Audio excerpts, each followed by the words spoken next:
Welcome to the talk on the Heritage Triangle from Broomfield, Chelmsford, on this, the 80th anniversary of the Battle of Britain Day, 15th of September.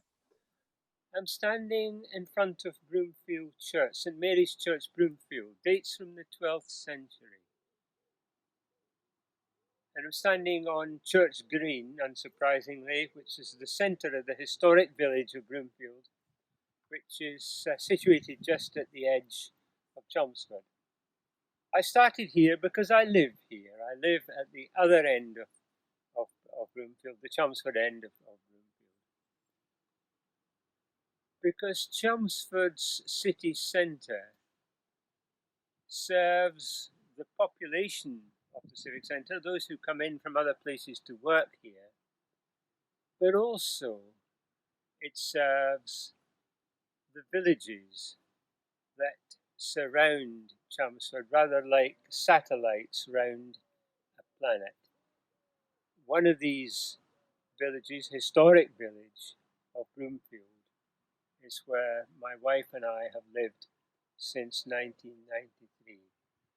So in thinking about the heritage triangle of Chelmsford, think about buildings in the city centre that are there not just for the shoppers in the city centre, not just for those who live there, but for all of us who live in the wider Chelmsford area, all the villages and beyond. Right in the middle of the triangle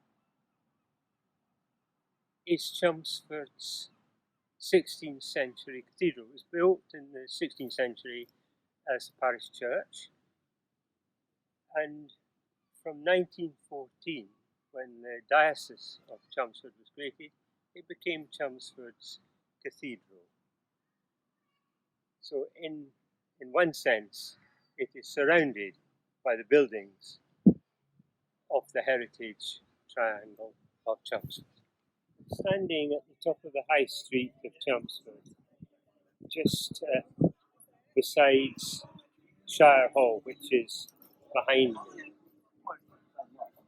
Shire Hall is empty, unused and unloved, except that the County Council spent just under £1 million some few years ago on repairs, internal and external, and in cleaning the outside of the building, as you can see.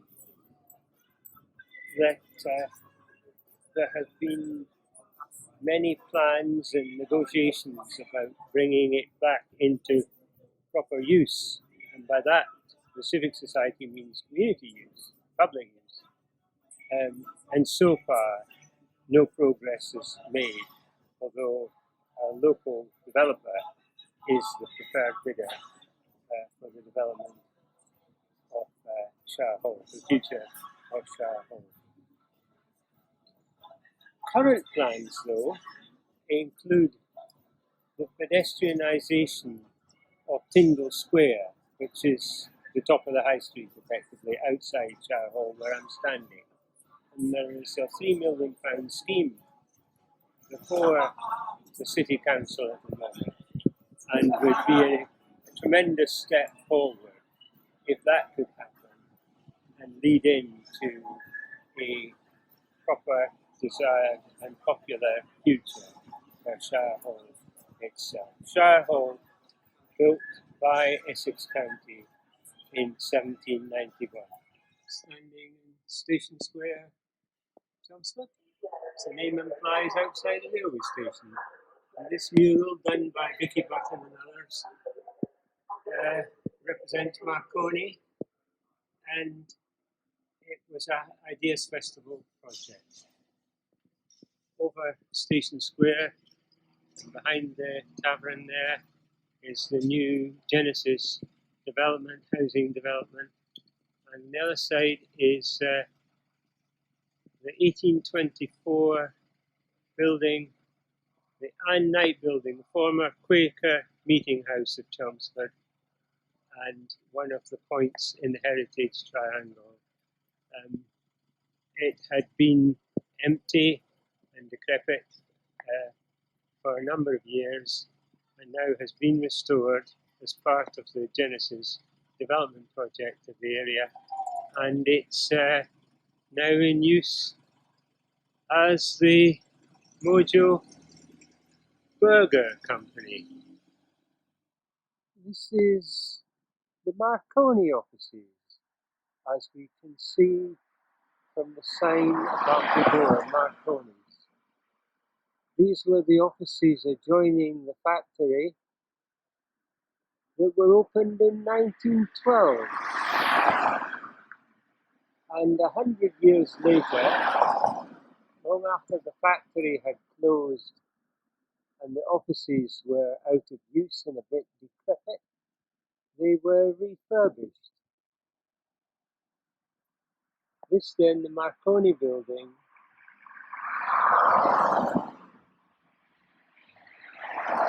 is one of the points of our heritage triangle and representative of innovation and industry in Chelmsford. The concept of the heritage triangle isn't an old one. It dates back only to 2010. There were 3 neglected, iconic heritage buildings in Chelmsford with nothing obvious to link them together. What they had in common, though, was that they were not used by anyone, they were neglected and in various stages of dilapidation. And that was symbolic of the attitude of Chelmsford to much of its built heritage at the time. 2 years before that, in 2008, August 2008, a new local plan was produced by the then Borough Council. It didn't even have a section on heritage. There was mention about protection of the historic environment, but there was no section on heritage, no vision for heritage. And it was obvious that we in the civic society that exists to protect and promote the heritage of Chelmsford had a long way to go if we were to have a revitalised town centre, heritage-led in any sense of the word. In 2010, the then community engagement initiative, the Chelmsford initiative called Changing Chelmsford, was supported financially and with staff by both Essex County and Chelmsford Borough Council. Changing Chelmsford held a series of seminars and workshops in different aspects of life in Chelmsford. And the idea was conceived then out of these discussions of selecting 3 buildings, these 3 buildings, and joining the points to create a triangle, to have a link. The heritage triangle idea, therefore, gave shape to what we thought was our big idea for the future of Chelmsford. We put the argument forward in 2010 that treating these buildings as critical in preserving the historic environment seemed to catch on, but not initially. At the center of the triangle was, of course, the one major heritage building that was in full use and remains so, and that's obviously Chelmsford Cathedral. So in everything we say this evening, I'd like you to think about the triangle as these 3 buildings, and in the middle of them, middle of the triangle, being Chelmsford Cathedral. The first thing we did in trying to put forward the idea of the heritage triangle was to talk about 4 innovators, 4 people connected to these buildings. The first, unsurprisingly, of these 4 innovators was Guglielmo Marconi. His first business premises in Chelmsford was not the one that we chose. That was located in Hall Street. This became the world's first wireless factory and in use here between 1898 and 1912. But this was a constrained site and there was little room available for expansion. He had appointed a managing director, Godfrey Isaacs, who was the brother of a then senior member of the then Liberal government. Godfrey Isaacs was a very successful businessman. And he proposed building the, and I quote, building the world's first purpose-designed and purpose-built wireless factory in what is now New Street. And that's a direct quote for Chelmsford's well-known author on all matters to do with Marconi, Tim Wonder. An office block was provided in front of the factory, fronting onto New Street.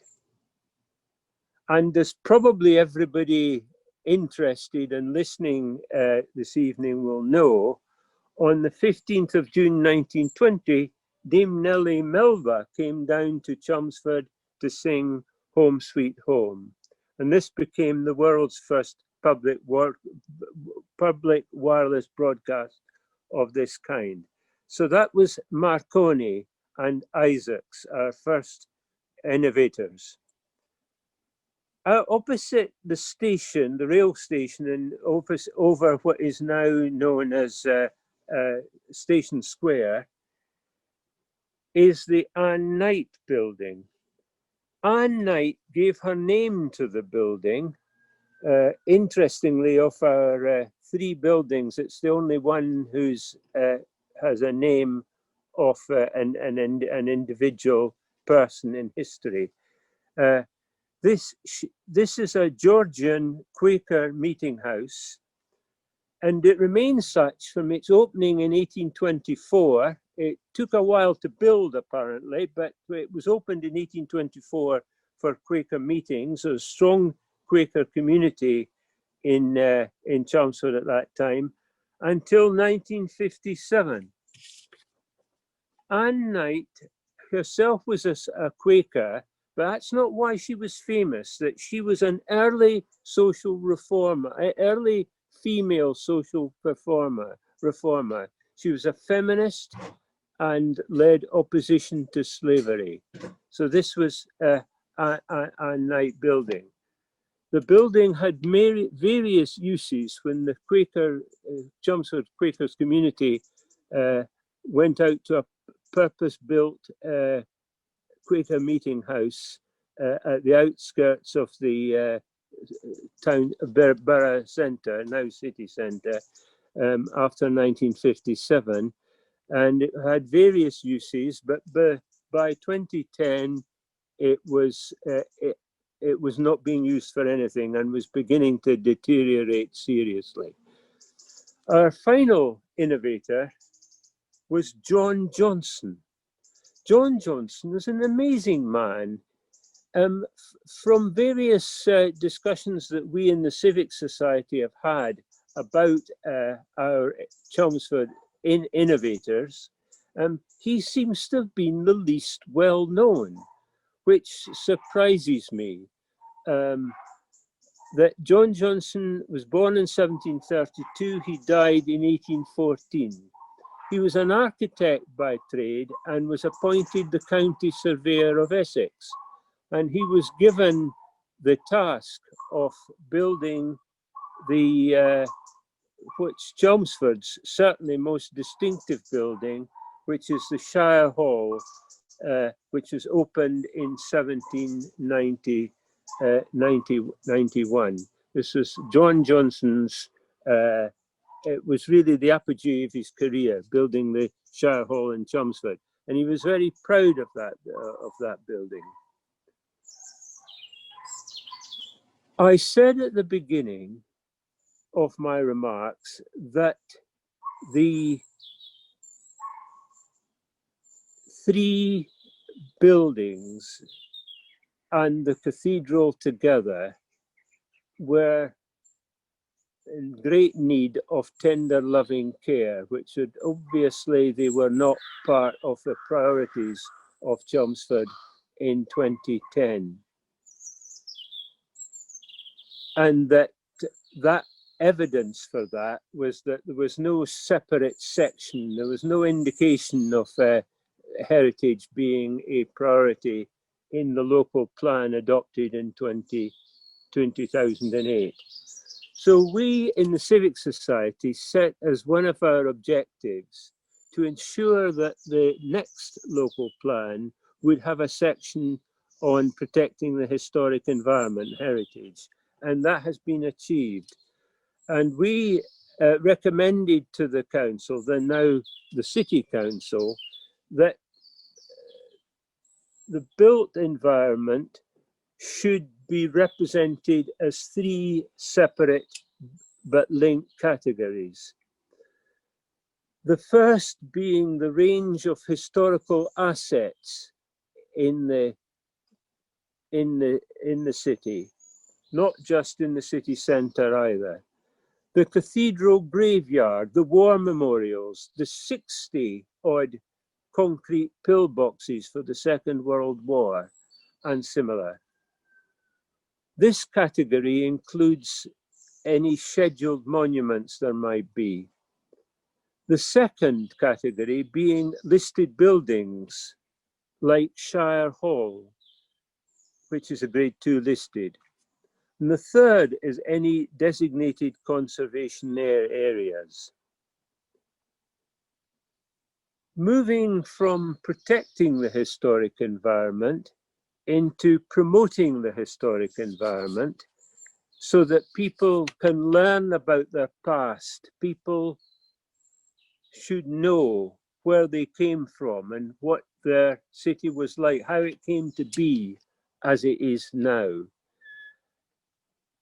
And dividing Chelmsford's heritage into three parts can help us define the ways it has developed over history from the cathedral outwards. First of all, there's the historic core comprising the cathedral itself and the buildings of the heritage triangle.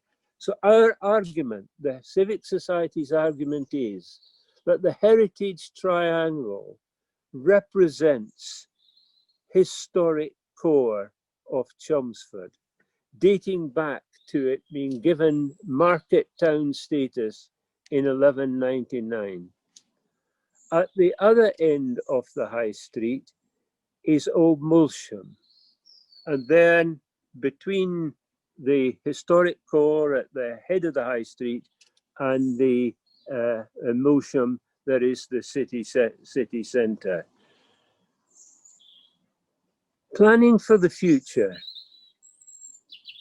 is the third of the Civic Society main objectives. The first one, protecting the historic environment, bringing the three buildings of the Heritage Triangle into use, promoting the historic environment so people, particularly young people in schools and in the universities, should learn about their history.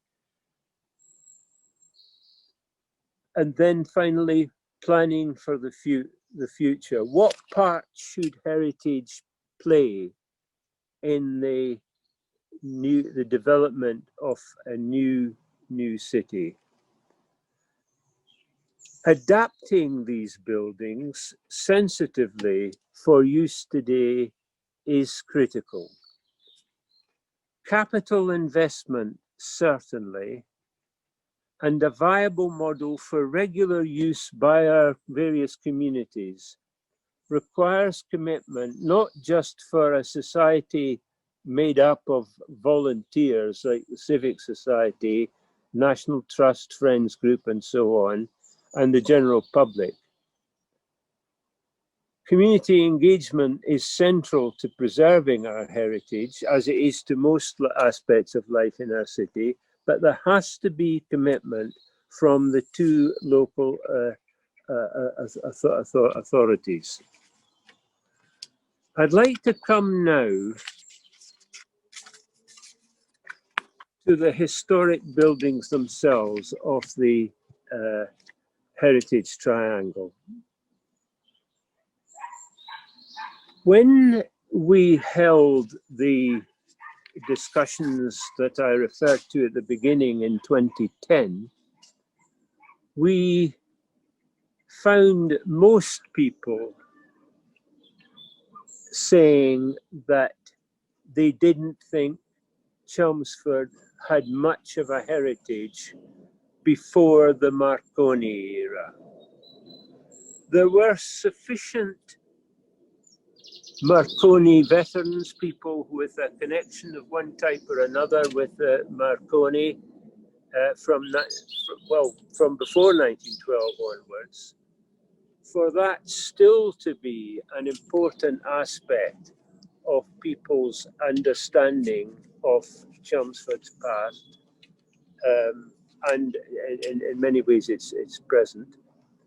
But there was very little else, very little interest in any other aspects of the environment. And so we felt that a major role that the civic society could play is to promote the built environment in different ways. And I started at Broomfield Church, St. Mary's Church, Broomfield. For no better reason than I live in Broomfield. My wife Sarah and I live in Broomfield. And standing outside the church, we noticed that it's got a very unusual feature, which is the round tower. Round towers appeared in the 1100s during the civil war in the early medieval period between Stephen and Matilda. The expression that's used to represent that period of years and years of violence is that there was a time when God and his angels slept. So Broomfield St. Mary's Church is not alone. It just happens to be my local historic church. So the historic built environment for Chelmsford isn't just linked to the city centre itself. Moving in to the city centre, we come to Chelmsford Cathedral. Chelmsford Cathedral itself dates from the 16th century, but it was our parish church. It was only in 1914 when the diocese here was created by the then Asquith government that we needed a cathedral, and the parish church fitted the bill. At the centre of our heritage triangle is the cathedral. And the civic society today aims to connect the cathedral, which doesn't fit our description of buildings lacking loving care. It's it's in good condition, and it's got a very active worship community led by the Dean of Chelmsford, and it's something that we can be proud of. But we need to do more to connect it and its life to the other parts of Chelmsford's built heritage. Moving down from the cathedral, we come to the first of our buildings of the Heritage Triangle. If you are a visitor, perhaps a first-time visitor to Chelmsford, and you walk up the high street from, say, the city's sign, you're very impressed by the village, with Shire Hall. What are you talking about, building in need of tender loving care? It looks very good, it's very fine. It's obviously been cleaned recently. The three figures at the top, just below the pyramid, there, justice, mercy, wisdom, are there, still there, in very good condition. What's the matter with it?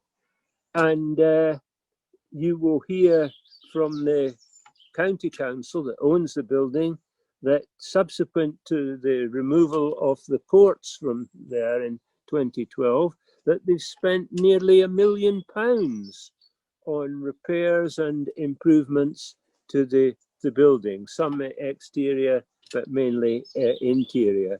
And they cleaned up the classical front. What is the problem?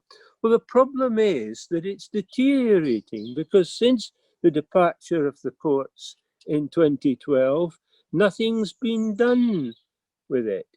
A local developer, Aquila, has made preferred bidder for the possible taking over in a long-term lease for Shire Hall for local use, without being clear about what the local uses may be.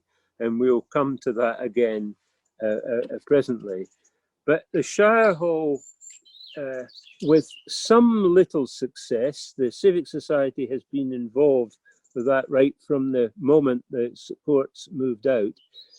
Some little success in repairs, maintenance, and cleaning the building, that this is one that we have not yet succeeded in bringing into a proper use in which the city and its people can be proud of. Shire Hall, John Johnston, the architect, of 1791.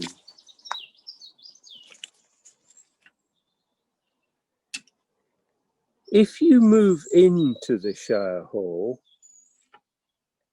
come upstairs, it's quite a complicated building, really, with lots of rooms all over the place, and with a mezzanine floor and an extension to one side of the building and so on.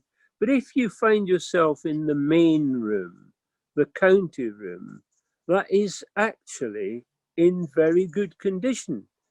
The county council has replaced the floor. It's like a sort of like a sprung floor, and it's in good condition. And it sits there year after year with nothing happening, nothing in it. No wedding receptions as there used to be, no conferences as there used to have. Nothing happens there. It used to be very much from the very beginning, from the time that John Johnston handed it over to the use of Essex County, that it was very much the centerpiece of social life in Chelmsford. No more, no more. The Anne Knight building in 1824. Well, I have to admit that I don't go there very often. It's a bar and restaurant cafe called Mojo. It isn't there for my generation, but we certainly represent that as a success, because in negotiating with Genesis, the housing association that acquired the land around that part of the centre of Chelmsford for development purposes as part of the planning agreement with the City Council is that they would restore the Anne Knight building, and then it would be available for use. They put it out for tender for uses, and it's got a little plate glass extension on the side, and it's in use. It's not the use that I would personally prefer myself, but it's a use. It's popular, and if you go in there, at least before COVID-19 took over, you could find it very busy with different groups of people at different times of day and in the evening. So Anne Knight building, in my view, and in the view of the Civic Society, has been very much a success for the concept and vision of the Heritage Triangle, Anne Knight building. When the Civic Society first looked seriously at the Marconi offices and New Street, there had been a development proposal which in the recession in the early 2000s had fallen by the wayside. And it looked at that if there was to be any chance of getting a developer to take over the factory site, the decrepit buildings of the factories at the former Marconi factory, it would have to be accepted that the whole site would have to go, that the New Street office, the famous Marconi New Street offices of 1912 would have to be demolished. The Civic Society said no. And many other groups, including the Changing Chelmsford group, said no, that this New Street offices and certain other parts of the site should be retained. As the country came out of recession, Bellway, a developer with local offices, came forward with proposals for the site. And the council, the then City Council, accepted that the New Street offices would have to be part of the agreement for the development. The Civic Society's first involvement in that was that seeing that there was hope for the future for the Marconi New Street offices, is that led by Pamela Swaby and others, that they were prepared to actually go into what had been the gardens in front of the office windows, and were in an awful mess, and dug them up and put them right. So the Marconi offices in New Street were preserved. They're now used as they were in Marconi's time, not linked to a factory, but let out as offices and in use, and a building again, which we can be proud of. So to sum up the three buildings of the triangle, that the Marconi offices in New Street live again. The Anne Knight Quaker Meeting House lives again, but not as a Quaker meeting house, and that won't come back. Shire Hall, yes, it's been preserved. Yes, there have been improvements, but it's not in use. The developer, preferred bidder, the developer has been given by Essex County Council until February of 2021 to come out with their master plan and get it to agreement from a planning consent from the City Council. We don't know what's going to happen. There doesn't seem to be any obvious progress in that. There is, though, the discussion proceeding between the City Council and the County Council about possible ways forward, possible alternative way forward for Shire Hall. Let me now say that this is absolutely the priority for the Civic Society, is to have a Shire Hall once again as the key heritage building in Chelmsford, not because of the way the building looks, but for how it is used. Councillor Dick Madden, who is an Essex County Councillor now for the city centre, and I produced this document, this business plan, in 2016, setting forward for Essex County Council and the City of Chelmsford Council a way forward, a business plan for the use of the Shire Hall. We accepted that the Shire Hall, if it was going to work for the benefit of the community, had to pay for itself. It had to be sustainable. And our proposal was that that should be retained in public ownership, that it should be run on a day-to-day basis by a community development trust,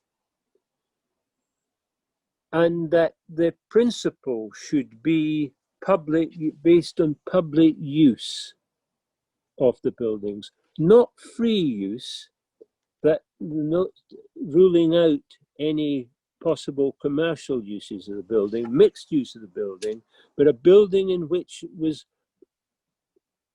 plainly belonged to the public and used by the public. That vision remains in place. Many people and organisations in Chelmsford have put forward ideas for the future of Shire Hall, not so many accompanied by promise of financial investment, I have to say, but many examples. I have had a draft proposals for community use set out by Pam Swaby and others, setting out various ideas for the uses, mixed uses, as we've always said should happen, and indicating the number of people and organisations in Chelmsford that would be interested in getting involved in Shire Hall as community space in Chelmsford. Anyone has attended a talk of this kind at the Essex Record Office, you will see a map, a coloured map, map of many colours, entitled The Way We Were in 1591. This is called the Walker map. And if you look at the map as it runs, as it takes us from what today would be the city sign up to and just beyond the cathedral, you would see the layout in the historical core of Chelmsford in 1591 is much the same as it is today. It is a historic place with a proud heritage, and that should not be forgotten. The City Council has just adopted on principle a plan for the pedestrianisation of Tyndall Square and the redoing of the top of the High Street from Half Moon Square, which has been redone recently, which encompasses all or almost all of that what I referred earlier to the historic core. This financial commitment of about 3 million represents an attitude by the City Council now that I think gives us cause for optimism, that the City Council and hopefully that the County Council, working together with the voluntary sector, like the civic organisations like the Civic Society and others, can work together both to promote the historic environment, and when buildings like Shire Hall can be brought back into use, to be prepared to use them. The future of Chelmsford as a place where people want to live and work and have their children brought up and educated will depend very much on the success of the city centre. The retail aspects of life in the city centre will only be successful if there are other reasons for other than shopping that will bring people into the city centre so they don't just buy everything online. We must think of the whole, everything in the city centre, events, historic buildings, as well as the retail and business and commercial areas. The Heritage Triangle has done its job, but only up to a point.